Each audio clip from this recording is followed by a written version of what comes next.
Good morning, we are live. It is Thursday, and today we're going to be talking about choices and controlled experiences and how to go about doing these controlled experiences or setups and allowing the dog to make choices, okay? I would like everybody to join in. Let me know how the audio is. Let me see. Okay? Give me a thumbs up if the audio is good. And we'll get rocking and rolling, guys. Thank you for joining. It's Thursday. We're talking about controlled experiences today, and I thought it would be a great transition from yesterday because we were talking about structure yesterday so heavy. I don't want people to get confused. So we like to let dogs make choices around here. So we're not restraining the dog's choices if we can help it. We're allowing the dog to explore their options. And when you talk about heavy structure the way I did in yesterday's video, I feel like it can give the impression that we're always constantly micromanaging our dogs, which is that's not what we do here. Okay? Because we find it best to use controlled experiences after a dog is trained up on the commands. So let's say we get the commands trained up. We know the dog knows recall. We know the dog knows place. We know it knows sit. We know it knows down. And we know it knows heel. Now we can really start to have fun. And we can do these controlled experiences that will be going after a dog's specific issues, like if they have leash reactivity or if they have issues with guests coming in the door or strangers, things like this. You can go for specific situations. And you can also proof the commands as well. There's so many different things you can do with a controlled experience, and that's pretty much the bread and butter of what it's probably half of the board and train, right? Like one half is maybe not completely half because you got the relationship part going on, you got the teaching of the commands, but then you got these setups that are a huge part, and I'm going to show you how to do it. And listen, this stuff is where it gets really interesting because it's all about the dog making choices. And basically this is how it goes. You're going to put a dog into an experience. So you're going to take the dog out of the kennel and you're going to bring it into a room where there's already an experience waiting for the dog. Like, for example, like a guest at the door. Like maybe we're working on the dog because it barks. When guests come in, it barks when somebody knocks at the door. When they come in the house, the dogs are all rushing, jumping on them, whatever's going on, and then they don't listen. And then they won't stop when the owners say so. Of course, this is a perfect type of scenario to set up. The dog already knows its commands. Now we need to start teaching the dog how to live with humans, what's right, what's wrong, when to use this command, what command should they be choosing if they're unsure in a certain situation, and it all goes like this. So the controlled experience is basically for the dog. In that scenario, we're just going to bring the dog out of the kennel, bring it into the room. There's going to be nothing going on in the room. It's just going to be me and the dog. And it's going to start quiet. All right? It needs to start that way so that the dog can go from the environment being neutral to the trigger entering the environment, which is going to start with a knock on the door, right? Because there's going to be a guest behind there. Now, here's the thing that the dog doesn't know.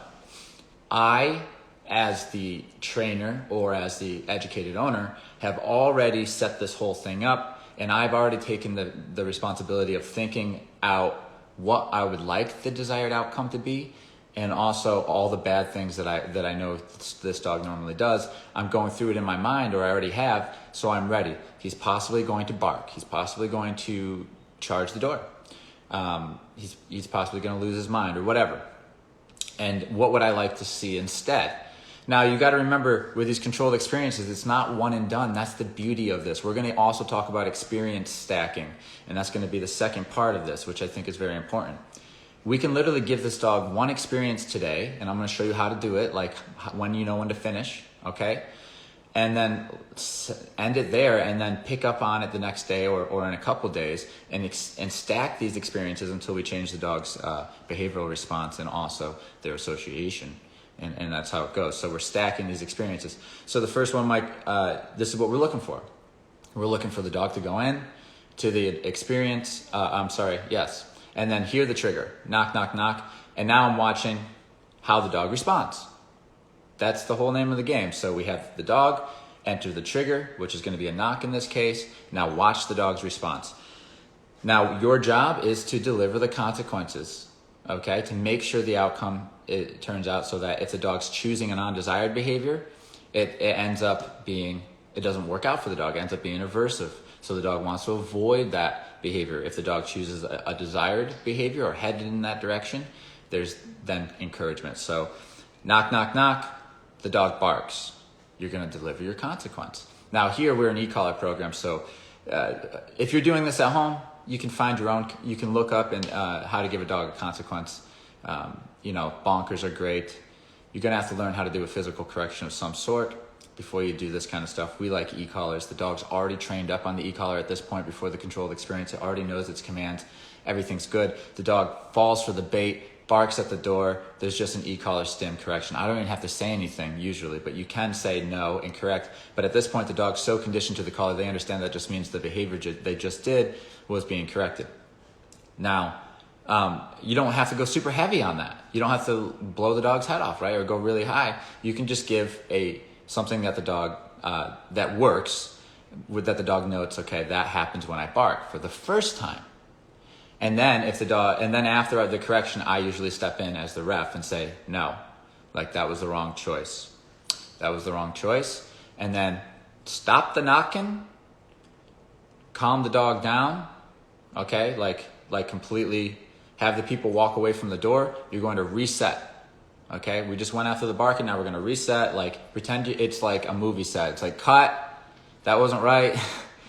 Let the dog's mind settle, and then cue the trigger again. Knock, knock, knock. The dog thinks about barking. Maybe the dog barks twice and you have to repeat, but usually, if you do it right, they don't bark the second time. They start to bark, they stop themselves.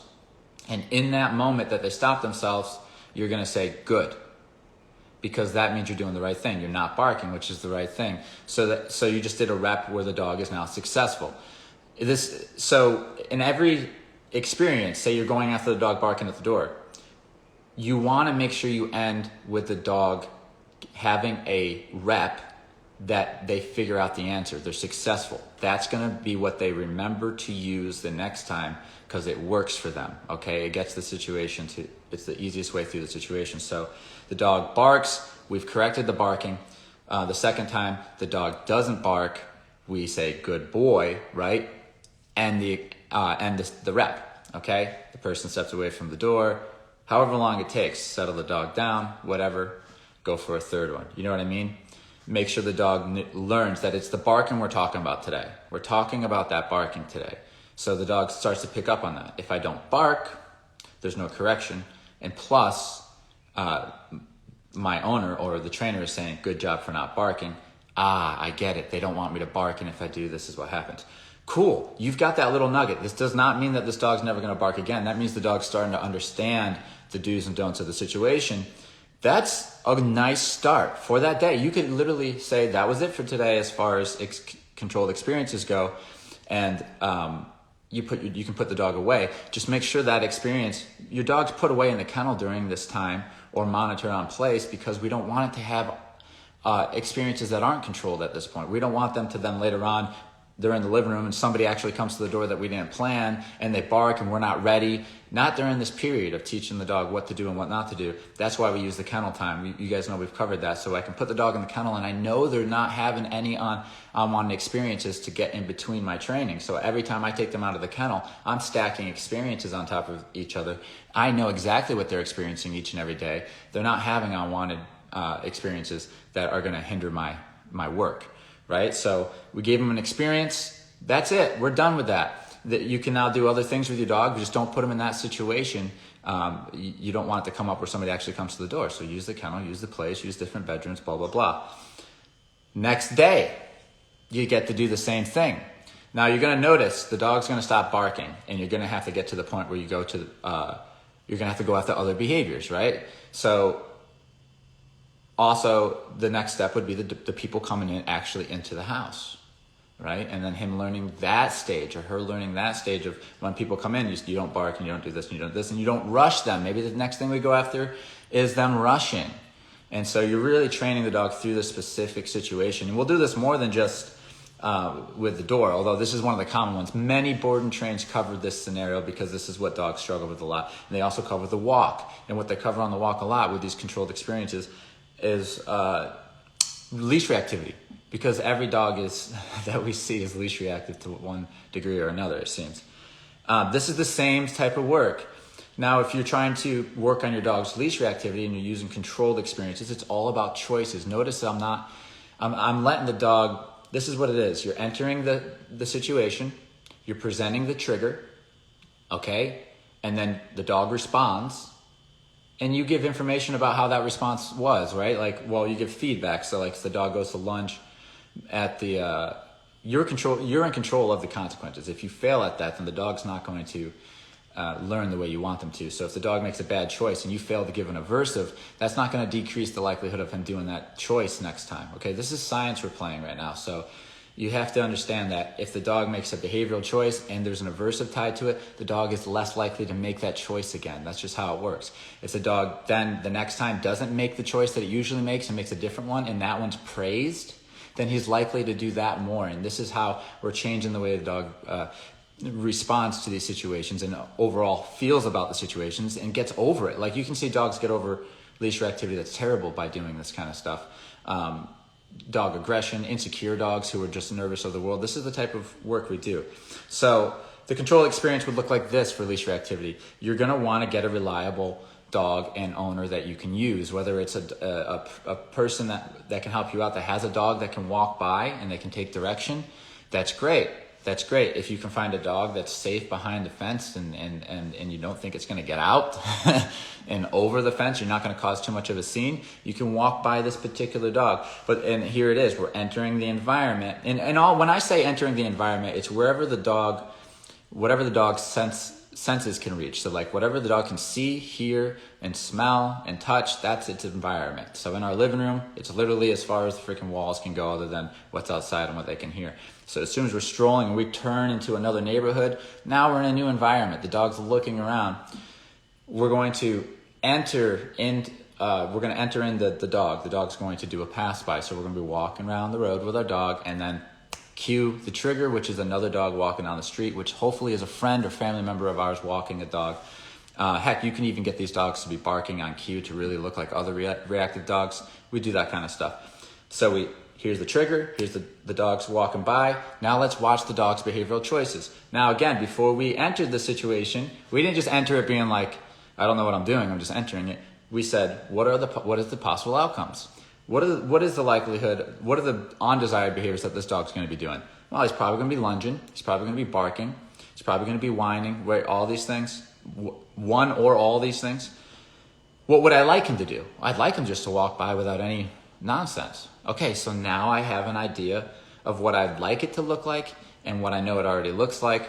And now I know I'm going to be responsible for delivering the corrections in a timely fashion, appropriately, like the appropriate intensity, the appropriate timing, giving the dog the appropriate feedback after it gets corrected. So there's a lot going on. So this is what it looks like. Dogs go by, my dog's starting to load, starting to get all antsy. I'm still not correcting it, and I'll explain to you why. My dog reacts to the other dog, lunges, barks, loses its shit. It gets a correction on the e-collar. I continue walking. Now listen, I'm going to continue walking and let that dog walk away, and I'm going to settle my dog down. I'm going to settle my dog down mentally. Like maybe I'll keep walking, walk around the block. It'll get off the dog's mind shortly. You'll see it get off the dog's mind, start getting that mind calm again. Then we wrap around the block and we do it again. And it's the same dog and the same person. Now this time I've decided, as you see, I decided to go after the lunge and the barking. You can't go after everything at once. It's what everybody wants to do. They want to correct everything at once. You want to correct the lunge and then immediately you want to correct everything, and then the dog gets in this frazzled state. I'm going after the big like movements first to the small movements. So I'm going after lunging and trying to go after this dog first. Okay? So I'm letting go of all the whining. Let him whine. Let him load. Let him do all that. I can't go after all that at once because the dog will be confused. Okay? I need to say, this is the thing we're going after right now. You lunging and barking. So the second time around, he needs to have success. Remember, before we move to the next step, he needs to have a successful rep, not lunging and barking before I start going after whining and stuff. This is just the easiest way to get a dog who's not confused, okay? So we're passing by the second time. Usually they don't lunge and bark, okay? It's just how it goes. But if he does it a second time for you, whoever's on the other end of the screen, you do another pass by, walk by. Always calm the dog's mind down before you enter back into the situation, because you want to start neutral as best you can. Sometimes you can't when the dog's crazy and you just got to go. But anyway, we go again. The dog's fussy, but the dog's not lunging and he's not barking. But also to note, the dog usually also has some tendency to lean towards me, and that gets praised. Like, good job.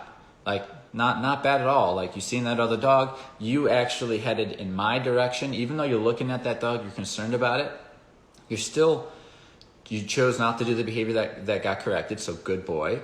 And you actually moved your body towards me a little bit, so good boy. And we passed the dog, and it's like, yeah, you didn't do perfect, but good job. Nice work. I will give some affection for that and some praise. And then we're going to walk around the block, because this is what can happen. If you praise the dog and all this stuff, they feel good. And then the third time they might try it again, which is half-heartedly, but it's good for them to know that even though I said I'm happy with your response and I'm showing a soft side of myself, that doesn't mean that there's no consequences for doing this. So the dog learns, okay, so it's me going after other dogs. It's not dependent on my owner's mood or anything like that. And we'll do 3 or 4 or 5 pass-bys, and the dog's going to get a really good pass, like a pass that they're ignoring that dog, and most of their attention's on me. And I let them know that's how you avoid the consequence, and that's what I like. And maybe you're not perfect right now, but you're not lunging and barking, and that's what we want for today's experience. So we're going to hang that up. Not put you in that situation again until the next controlled experience, so we can keep building and shaping your beliefs and your responses. And so this is rehab work, and this is how we do it. But notice, the dog is always making a choice. I'm not telling the dog to heel in this particular moment. This is early on. Later on, when the dog's not having a problem walking by dogs, then we're going to add in heavy, like a nice tight heel, and make sure that they're not breaking the command at all and all that. But see how small those movements are? Like, we're talking about a dog being an inch over here versus an inch over here.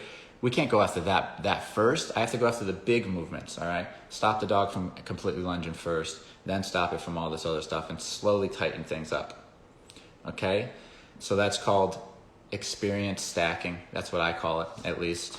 And so that's how I think how to get a dog from a very shitty state of mind and a very bad place to a balanced dog.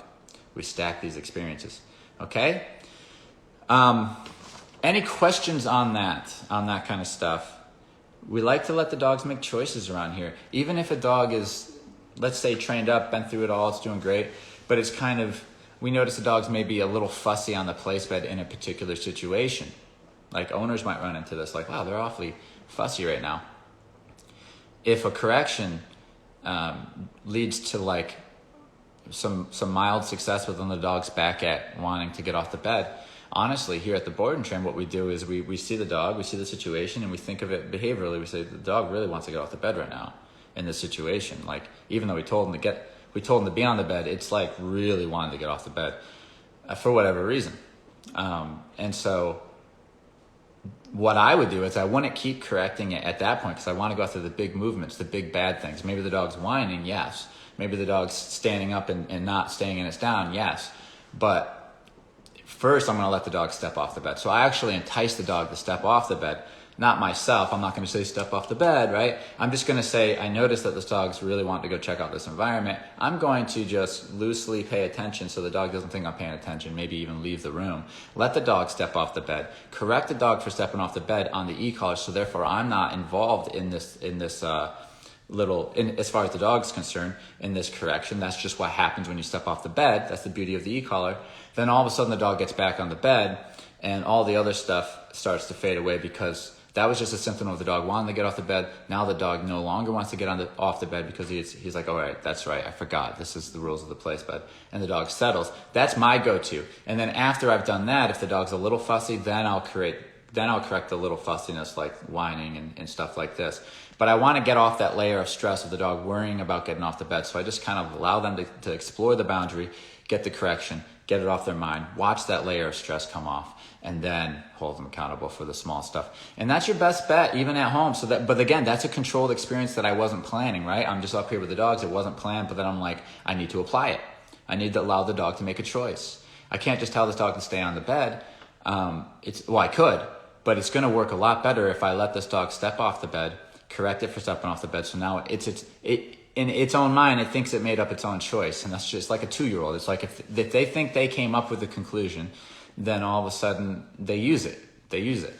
So that's my first go-to when I see a dog antsy on a bed, is to allow them to step off in one fashion or another. And you can get very good at making it feel organic and having the dog feel like, comfortable to step off without actually telling the dog to step off. You don't want to do things like that. You don't want to like tell the dog, come here, and then correct it for getting off the bed. That's going to give you trust issues with your dog. That's not what we're doing. What we're doing is we're setting up scenarios where the dog's tempted to get off to the point where they do, like leaving the room or throwing a squeaky ball or having another dog enter the room or whatever it is, or having a guest come in, or whatever the situation is, to get the dog to get off the bed and get the consequence. I'm not telling the dog to get off the bed and then give him a consequence. I hope everybody understands that, okay? And so anxiety goes down, because the anxiety is really just options. It's like, oh, there's so many things I could go check out. And then once they explore that boundary, the stress goes away because the options go away, and you see a dog just kind of lay down. All right. And so if you're home struggling and your dog's whining on place, I would just do more setups. You just do setups until the point where you can't get the dog to mess up. And then all of a sudden you're good for the real thing. You're good for the real thing. So get used to doing these setups. It's not a bad, if you're training your dog at home, this is something that I'd be doing, especially if they have the commands down. You've done the command training. This is pretty much all that's left, is teaching them what to do in certain situations, what not to do, and how to use the commands. Like when there's guests coming over, it's probably best if you're on the place bed until you're released. You know what I mean? And so you can get to the point where the dog's not doing any of the naughty behaviors. Of course, you will get to that point. There will be a knock on the door and the dog will not make a naughty behavior, but the dog will stand there and say, I don't know what to do. And then of course, then you're doing controlled experiences to teach them what to do in the experience. So we went after what not to do, because guys, I'm telling you right now, if you go and you buy into just tell the dog what to do and ignore when they do what they're not supposed to do, they're always going to be fussy and they're always going to be doing these bad behaviors. You go after what not to do. All that's gone now. You're in these experiences. The dog's not doing these bad behaviors. It's looking at you. It's like, I don't know what to do. Place. All right, so now it looks like this. Bring the dog into the controlled experience. The dog no longer does the big bad things. It's a very respectful, very nice dog. We got a knock, knock, knock. The dog's like, okay, so I'm not barking. Cool, got it. Not whining. I'm in a cool, calm and cool, collected space up here. Good. Now I go knock, knock, knock. Way to 1 Mississippi. Place. And the dog goes to place. And then the guests come in and blah, blah, blah, and we deal with it. And we end that experience. And the next day or whenever we pull that experience back out, we put the dog in that situation. Knock, knock, knock. Of course, you can repeat it during the first experience. You can repeat that knock, knock, knocks on the dog that plays as many times as you want, 5, 6, 10 times. The next time you go back, quiet environment, the dog's out, what's up? Knock, knock, knock. The dog starts looking around, goes on the place bed. Because the situation. Now, I add that into a lot of the training, although the dog doesn't have to go on this place bed because it wasn't told to.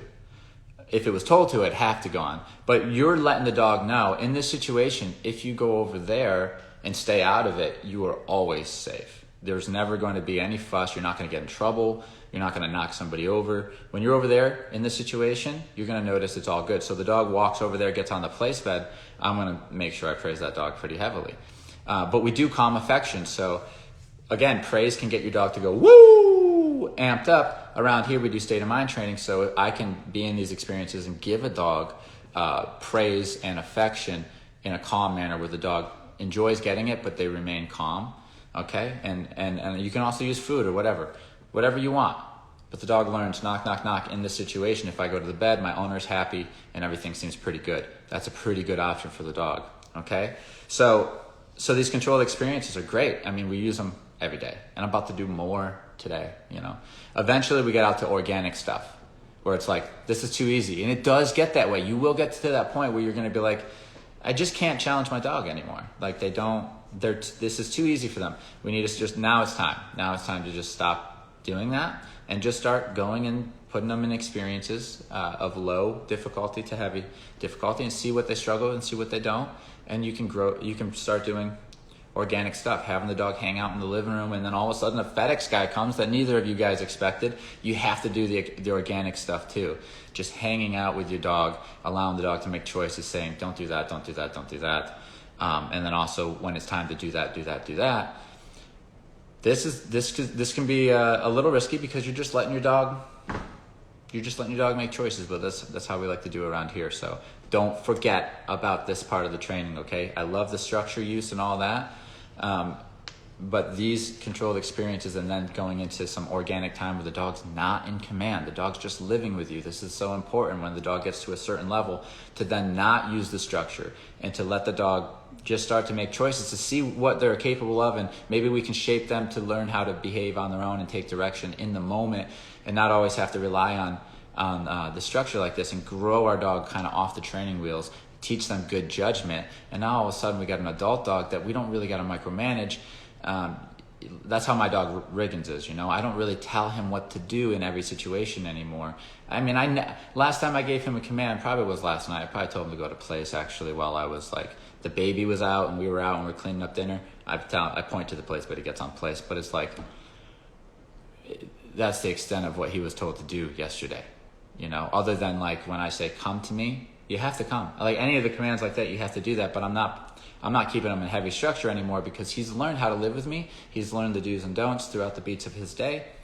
But if we were to go to do something new together, completely new to him, new to me, then we're using that structure so that I can enter that situation to teach, you know, make sure I get off on the right foot, what to do and what not to do, what the situation's about, what his involvement is. Maybe your involvement's nothing. Maybe your involvement's to sit here and watch me do it, or maybe your involvement is heavy and you're doing hanging out with friends and family, but here's the rules.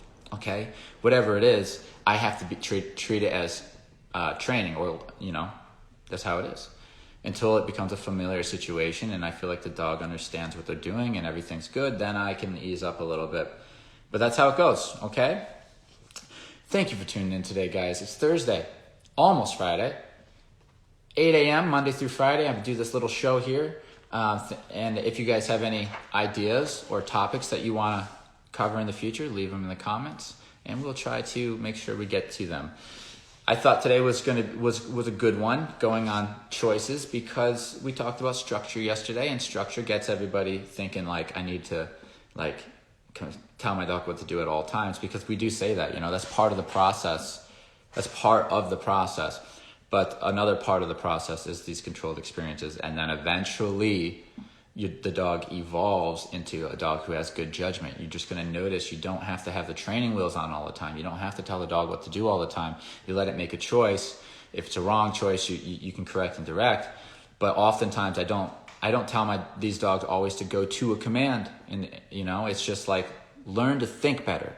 Learn to read the room and make a good choice because they're capable of it. Okay, so that's another part of it. Add that into your lifestyle with your dog and the way that you're teaching your dog, and you're going to be headed into a pretty good place. I'm going to go through the comments right now to see if I missed anything, and then I'm going to go over my notes and see if I missed anything. But I think this was a nice addition to the content that we have out right now. So I know I missed a comment somewhere on there. Sometimes I miss them, guys, and I'm sorry. It's like okay, here's one. My dog is nervous of new dogs. When we pass another dog, she will look back a few times. Should I correct or address, and how? That's a really good question. It's all intent for me. Okay, so what I mean by that is if a dog is nervous of other dogs, and I know that, then I'm walking your dog, you know, by other dogs, and she sees the dog and she's feeling concerned that, this is usually what they probably feel, is I'm concerned that dog's going to then come back at me somehow. And so the looking back is to like see where they're going and to worry about it. There's other dogs that do that because they want to go play with the dog and they're in heel, but they want to go play with the dog. So I keep looking at the thing I want to go play with. And every time I look back at the thing I want to go play with, I'm leaving work. So I'm checking out of work. and just going on like a little break real quick, that gets corrected. Because that dog's just blowing you off. It's just saying, you're telling it to do a job. You say heel, so that's a job. Hey, heel. Okay, cool, I'm healing. And then it's like, I'm not healing. All right? And that dog's doing it because it sees something it wants. Now, with a dog who's nervous of it, now think about this. I'm just going to give you guys things to think about, okay? Because I can't show you techniques on here because we're just talking. But if you get a dog who's legitimately nervous, and she might not be nervous of new dogs either. I mean, some people think that their dog's nervous and they're just a little concerned, but then they open up quickly. But let's say she is. Let's say she truly is nervous of these other dogs. Imagine from the dog's perspective. Imagine this. Here comes a new dog. I'm nervous of it. I look at it, correction, right? Now, that could go one of two ways. If the dog doesn't have enough of a relationship with you and your corrections, what you do as an animal to disagree with her, then what can happen if the dog's really out of its mind up here and it's not really operant, it doesn't understand that its behaviors are correlated to the corrections it gets and all this stuff. What can happen is the dog goes, dog, I'm nervous, something bad happened. Oh, here comes another dog. I'm nervous, something bad happened. And what happens is, like, when I see dogs, bad things happen, you can actually reinforce that. I've seen this done. I've seen this happen. And what they're correcting is the dog looking at the other dog, but the dog's so out of whack upstairs, it's not landing like that in the dog's head. The dog's not like, well, that must have been because of my behavioral choice. The dog's just so in a bad space up here that it's so locked in on the other dog, it just assumes that because that other dog was around, this happened, this sensation happened, okay? Especially if you use an e-collar and the dog's not correct, because there's no sign of you doing it. Now, if you had a bonker or something, which you wouldn't do in this situation, and you bonked the dog, then it would be obvious. Oh, you bonked me. The e-collar stuff, if you have a prong and she's familiar with that, that's fine too. But I just wanted to give that disclaimer out, because really nervous dogs, I deal with them a little bit differently. I make sure that they understand 100% the heel command. When I'm doing this, when I'm finally going after that little head turn, this is the rule of thumb, okay, for all the dogs. The nervous dogs, the dominant dogs, they all are okay because they're operant to the e-collar, because they went through my program or professionals program, right? So they know it's their behavior. That's the big thing that gives e-collars a bad name, is when dogs don't get conditioned to it and they have no freaking idea what's going on. They're like, what the hell just happened? They get superstitious and it makes things worse. That gives the tool a bad name. That does happen. Even, I'm not here to talk about what other people are doing or whatever, but it can happen. Let's just know that. Now, if you know how to condition a dog properly and you know when they're conditioned, then it's time. And this is the rule. If a dog is in heel, then their nose is right behind my leg here. This is the proper position, because if they go to look this way, they can't see that way. I take away that vision with my leg and my body. And they're looking straight. If they start to veer off this way, they leave position, e-collar tap, boom, they're back in position. It's just simply, it's an error in position, right? And the dog understands that. So if the dog's nervous about something, and it kind of gives it a couple takes, if I tap on the e-collar, it's like, oh yeah, that's right. It's because my head was out of position. Now that dog, whether it's nervous or not, is not going to be affected in an ill way by the e-collar, because it understands that, oh yeah, I have to prioritize my position over top of the environment, and now I can just walk this dog by dogs that make it nervous, and it'll control its head movements to the point where it'll just be like, okay, I have to trust my owner here, stay in heel, do a walk by without or significantly less, like headed in the right direction of not giving a crap about the other dogs. And then I make sure I let that dog know it did a really good job by especially an insecure dog. I might even throw a little party, like, nice work. And then do it again, teaching them, I'm talking about your head turning. That's what I'm talking about. I'm talking about when you crank it, and I know what you're talking about. It's not like one of those quick looks. They crank back, it interrupts the walk, they stop for a second, they walk, and then they stop for a second. Yes, that's all going to get corrected, but only after the dog has the conditioning, especially a nervous dog. With the e-collar, because that can happen. I've seen that happen. I've worked with dogs that's been the case for years and had to undo that shit, which is like, the dog's never as good as it could have been, So just be aware of that. If you're using a prong, it's more obvious. It's a leash pop. It's more obvious that it's you, right? It's the leash, but still, that's why we do exercises, right? Because these dogs can come in wonky. Some dogs can come in wonky, and we don't know where they are. So when I hear nervous dog, I'm careful when I respond, because I'm not going to tell you to just go out there and start correcting if I don't know the sensitivity of your dog or the level of training they have. You know what I'm saying? But absolutely, if the dog's conditioned, nervous or not, sorry guys, I get my screen stuck sometimes. There we go. They're going to get corrected for position error, right? So it's like, once the dog's to that degree, absolutely you can correct that, and it cleans it right up, and it actually builds more trust and more confidence with the dog, because they don't enter that nervous state. They try to stay in their calm and following state, so that their brain starts to go trigger to this unhealthy state, and they start to actually self-correct and self-regulate to keep themselves in this centered space where they can follow your heel. So that's actually really great work, really great work. And you can even flood a dog at that point by walking to a place where there's dogs everywhere. And I would with a dog like this eventually, to teach them the coping skills of how to stay in this healthy state where you're just under my followship. And if you trust me, you watch me, you follow me, you'll notice we'll make it through all these dogs and nothing bad will happen to you. Even though some of them will be making noises at you and looking at you funny and barking at you, just follow me. And I can prove to that dog, and proving to that dog that it's like, stay in heel, don't look over there, watch. Look, we made it through, look. And that's how it works. You do that a couple times, and the dog starts to say, okay, this isn't so bad. And then I do work on the side with a dog like that, social work in the social yard, to teach this dog about other dogs with different breeds, different ages, different temperaments, to build the confidence up that way too. And you put that all together, again, it's holistic. It's holistic, and we are stacking these experiences on top of each other. So the experiences that the dog has in the social yard is going to help the experiences that it has on these walks around other dogs as well, so that it gets all these different experiences, okay? I know I got more comments, so I'm going to go and try to find another one here. Thank you for the comment, by the way. It was really wonderful. Coastline 2 Countryside says, how much above their working level do you correct at? For example, for correcting lunging at another dog. All right, let's get to that one. If I can figure out how to get this off my screen again. Terrible at this thing. Okay, so it's gonna vary, but I can give you some ideas. Let's say a dog who has really bad leash reactivity, and it's like, I don't know who I'm talking to exactly on the other side of this, but really bad leash reactivity is really fucking bad. It's nasty shit, dude. And dogs can get injured really bad. And dogs can be in like this semi-normal space and then see another dog and be like, poof, they're gone. Upstairs, flip the switch.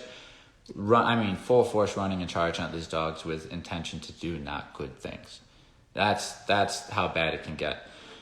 If this dog made it to that other dog, some of these dogs wouldn't be alive. Some of these other dogs wouldn't be alive. That's how bad it can get. So you need to stop a behavior like that.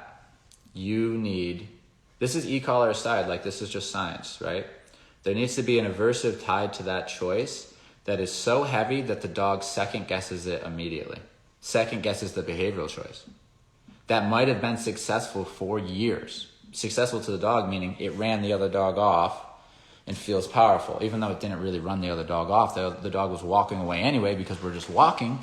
The dog feels powerful. So you need it to be like, it needs to be aversive enough that the dog second guesses it immediately, meaning you put the dog back in the situation and it already is hesitant. So that, that's how heavy it needs to be. That's what I'll tell you.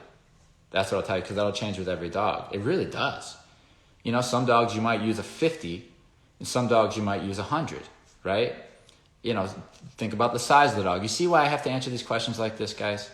Because there's some really great trainers out there who have been doing this a long time, and they try to help people, and they do this kind of stuff, and they'll give you great answers, just like they could give you a better answer than I'm giving you right now that's more specific to you. And what's going to happen, you do this for a year, some of the people you give the advice to, maybe you didn't know everything about the dog, maybe it didn't work out so hot, and now people are going to be like, it's like, well, no, you just went and got information on a live video and then you tried it. It's like, it's not about the number, it's about how aversive the dog thinks it is. There's some dogs out there that a 30 on the e-collar, they'll think that's 100. There's like no difference between 30 and 100 to them, that's it. And there's other dogs, you got to max the collar out. You know what I'm saying? It depends on the dog, the size, the temperament, the issue, the severity. Okay? You don't need to think like that on the e-collar. That's not how I think. I think of it as an aversive. It doesn't have to be an e-collar. It doesn't have to be an e-collar. The dog could get into a fight with the other dog and get its ass kicked really, really, really bad, and now it won't do it. That was just an aversive, right? Or think about when a dog corrects another dog. They could do a mild, or they could fucking maul it, right? So it's like there's levels to the aversive. Or when you give a leash pop, you could go pop, or you could go bam, and everything in between. That's the same thing with the e-collar. So of course it's got to be heavy punishment in the dog's eyes. In the dog's eyes, though. The dog might find that, again, that a 30 is heavy punishment. Some dogs might find that is nothing. I don't feel that. I need all the juice on that collar, right?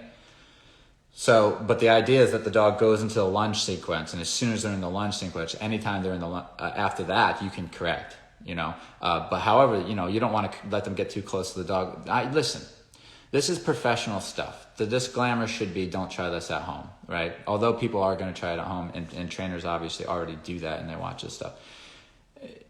I'm explaining you theory and giving you an idea of how it's done, but there's a lot of finesse to this stuff. You know what I mean? It could go wrong easily. Let's put it that way. But I want to give you courage and encouragement, because I want you to know you can get really good at this stuff, and it can actually get relatively easy to work with even some very challenging dogs. Now, I'm not going to say it's not dangerous, but I can say the concepts are relatively easy, and keeping it safe is relatively easy. It can be if you put the time into learning how to do this stuff. But the risks are there. So it has to be firm enough where the dog, if they love that behavior, I love going after other dogs. It has to be firm enough to make them second guess it. And then that's only one experience. Okay? We're stacking experiences. This dog's going to experience then what it's like to not lunge, and how much I appreciate that. It's going to experience how if it starts sniffing at the dog next time it's around it instead of lunging at it, how that gets rewarded and praised. And simply not being corrected is rewarding at that point. You know what I mean? But also I'll say good boy and pat them on the head and let them know, I like that you're being curious and not super concerned. I like that you're sniffing at this dog. And on top of that, I'm going to teach you how to socialize in the social yard. And on top of that, we're going to have all these experiences through learning the commands that you're going to learn about how to respect and treat a human.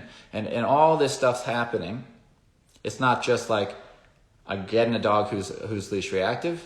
I'm putting on a leash. I'm letting them react. I'm lighting them up. I'm saying, next. Getting me another dog, next. If you do that, you can have some success, I suppose. But it's not a well-balanced approach at all. The dog's still not going to be a balanced dog. It just might not do that one particular behavior. But what I find is if you don't do a holistic approach, over a course of time, the likelihood of the dog coming back to that behavior is higher. So the likelihood of the dog regression and trying the behavior again is higher, because the rest of its life is so loosey-goosey that the dog ends up slipping back into the old mentality, making a boo-boo. And then if you're not there to deal with it properly, they're right back at doing it.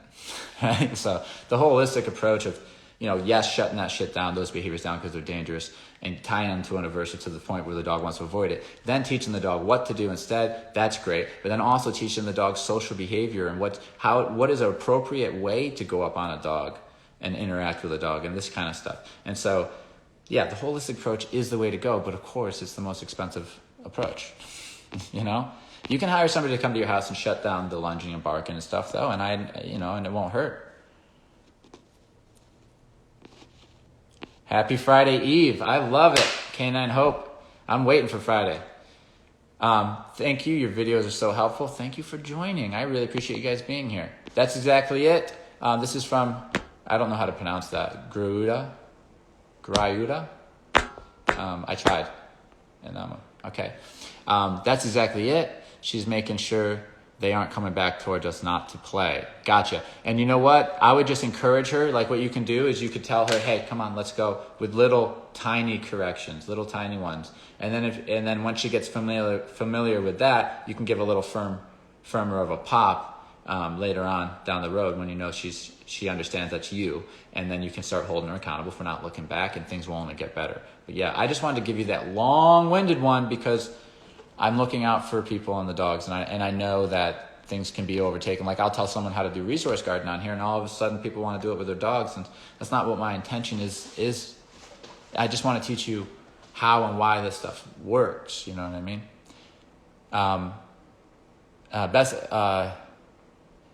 Kylo does that, keeps looking back because he wants to go play. I'm sure he does. I'm having fun working with him, by the way. Kylo's a good dog. Kylo's here for a 3-week board and train. Me and him are going on a hike today. We're going to keep working on that heel. So here's another one. My dog used to bite me out of frustration. Everything's changed when I let her make the decision to lunge and then correct. She thinks twice now, and reacts has gone down a lot. Nice work. Nice work. So that's what you can get going after just the lunging and barking. You can correct it. It will go down. That's just science. But then finding the finesse of like getting the dog to feel confident in an alternative behavior and all this stuff. That's where a lot of my time goes, because shutting stuff down doesn't take that long. But these programs are 3 weeks. It's because we have to teach all the little skills that the dogs will lack. The dogs are awkward with people. They're awkward with dogs. Like they don't know how to say hi. This stuff takes time. They don't know how to walk through. They don't know how to walk on a leash properly, but they can't walk through a store. They can't walk downtown. It's just so much stuff to cover. That's why it's 3 weeks or 4 weeks or more if a dog has serious issues, even though this stuff can take a handful of experiences and now they're not doing it anymore as far as lunging and barking. We want to make sure the dog's the best version of itself and build it up after that. Because if you work with dogs a lot, you'll notice if a dog has an experience like this, they have a period where they're walking on eggshells. They could in that particular situation. So you want to keep introducing them to it, build confidence up around the situation. So now the dog's better than it ever was, more confident than it ever was, but it's no longer doing the bad behaviors. This is where you need like a board and train kind of touch, because you need to be working on it daily. All the experiences are stacked. There's no unwanted stuff in between there. It's a beautiful, beautiful sandwich of experiences creating the dog's new belief system. Okay? That's exactly what Grauda, I'm going to try it again, says that's exactly what I've been doing with my slip lead. Awesome. And calm, positive reinforcement once she keeps going. Nice work. Nice work. Love your explanations. I love it. And I don't know who I'm talking to, so I hope you guys can appreciate that. Some of you might be looking at me like, I know all that, dude. But remember, we had an influx of people watching us lately, so we got people who are new to training. Maybe they don't even own a dog. So I like to take the time. We have the time to do it on this platform to answer your questions a little bit more in depth and let you know what I've seen that can go wrong sometimes, just so that you're aware of it. It sounds like you know what you're doing though, and that you're getting there, and that you just wanted to hear, is it okay to correct that? And yes, it's okay to correct that. You're going to have to correct that eventually so that she can stop. Because we don't want her to practice that part of her mind where she starts to get worried and starts to like really get consumed with it. So you're snapping her out of it, and then you're reinforcing when she's snapped out of it, when she's in that other state of mind. Good job. Keep doing it. All right. And if you need anything, we're right here. Sandwich of experiences. Yeah. I just came up with it. So go ahead and we'll see if it sticks. I already am questioning it actually. Okay, Ryuda is my last name. Thanks. Awesome. Gotcha. Good. Well, thanks for dropping by, and thanks for the awesome interaction. This has been wonderful. Always love the explanations. So helpful. Oh, thank you so much. And Kylo's doing great. I know what I got to work with on him. This is Kylo's owner right here. B. Veliang. You guys know I can't read. I'm sorry. But he's a great dog, and I want you to know this. You've done a really great job on training those commands. I'm very impressed. He really knows his commands well. He knows his sit stay. That's the one that I'll do. If a dog's trained, I'll throw it in a sit stay and see how good the sit stay is without doing any work. And it was good. Like, I understand what you're struggling with him. I understand with the mind, and I understand all this. I totally get why he's here. But I wanted to give you that compliment with the commands, because he really does understand it, and he understands it well. So good job on that. I'll be working on his state of mind and his pushiness and all that stuff, and the reactivity and all that jazz. But I wanted to let you know you did a really good job on the commands. So nice work. Thank you for watching today, guys. Tomorrow's Friday. What are we going to talk about? I don't know. I usually find out sometime in the evening, and then I have a little bit of the evening to think about it, and then I wake up and I write down a bunch of stuff, and then I get on here and talk to you guys. So please, I want you to know you guys can control kind of where this content goes. If you have any ideas or questions, that would be wonderful. More than commands to live well with a dog. Yes, I agree. It really is. And I'm teaching him all sorts of little things, just like all these dogs that come in here, from how to get pet by me, calm affection and all this stuff. It all adds up to a dog that just feels better. And so, yeah, I'm excited. We also got what else am I doing today? Julie's taking Tank by herself up to Frederick into Home Depot to see how that goes without me. And then I get to hear back. This is an exciting part when a dog's finally like, okay, here you go. I get to give him to Julie, who's not training this dog. She's going out in the world with him, and then I get to hear back, how did he do, you know? We get to see how Tank did today. And then, yeah, I think I might have another dog I'm working with today that's coming up from Gabby's, maybe, something like that. Busy day today. Skype with a trainer out in California, I believe. So we're going to stay busy. Let me know if you guys got any ideas for content. I'm going to keep rolling with this content. I feel like I'm getting a lot of stuff out, and then eventually maybe I'll have to really try something different if I run out of content. I don't know. I feel like I could do this for a while, but if I ever do, maybe we'll experiment with doing something different. Maybe I'll have a guest on every now and then or something like that. I don't know. But happy Thursday. Happy Friday Eve, as K9 Hope would say. I'll see you guys tomorrow. Thanks for joining. I really appreciate you. Have a wonderful day.